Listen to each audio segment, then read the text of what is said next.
In this video, I'm going to talk about 3 things that trainers would love to tell their clients. Just going to get right into it. Number 1, sometimes trainers don't want to be there either. I know that may be hard to believe. Like, where else would a trainer rather be than inside a gym? But, trainers are humans too, and sometimes you've had a bad day, or there's other stuff going on at home, or you're just exhausted, and you really don't want to be there for that appointment or those appointments either. But like with any job, we got to suck it up and you got to perform. So just remember that if you come in to your trainer and you're having a horrible day and you just want to unload that on them, sometimes we're dealing with our own stuff, and you piling your problems on top of us doesn't make anybody's life better.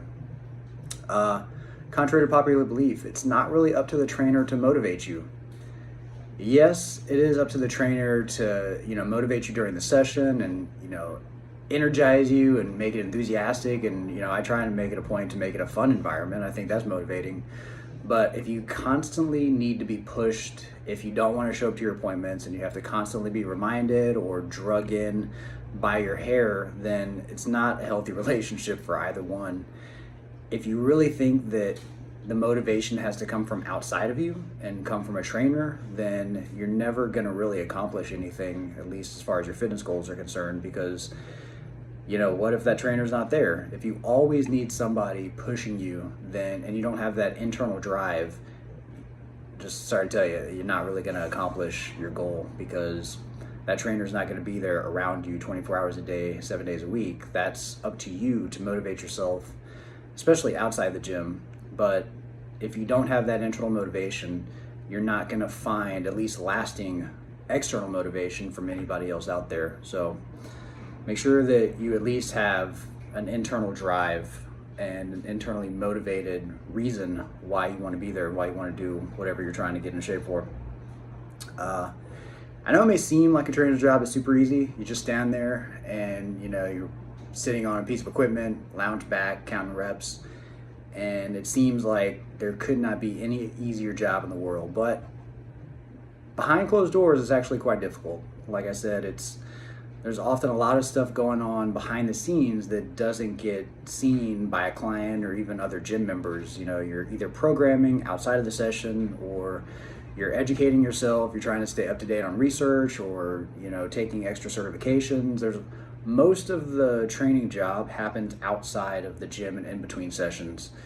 I know I'm constantly in communication with my clients outside the gym, so I never really have a clock in and clock out period. Basically, my mind, and this is a choice that I've made, my mind is on business from the moment I wake up to the moment I go to sleep. So I really don't have, a time where I'm off technically, and that's fine. And a lot of trainers are like that. Some trainers work extremely long hours. They start at 5 a.m. and they may go till 8 p.m. or 9 p.m.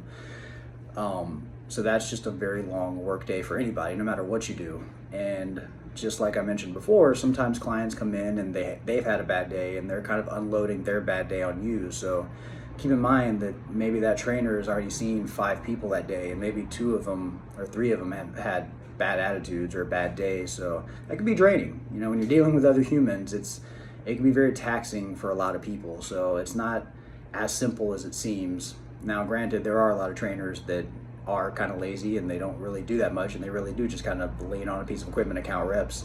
But hopefully, if you're working with a trainer, they're a good trainer. They take their occupation seriously. They've put a lot of time and energy into bettering themselves so that they can be better for you. But those are just 3 things I think it's beneficial for everybody to know when you're thinking about hiring a personal trainer or you're getting advice from a personal trainer. Just keep that in mind, and hopefully both people can benefit from it. That's it for now. I'll see you in the next video.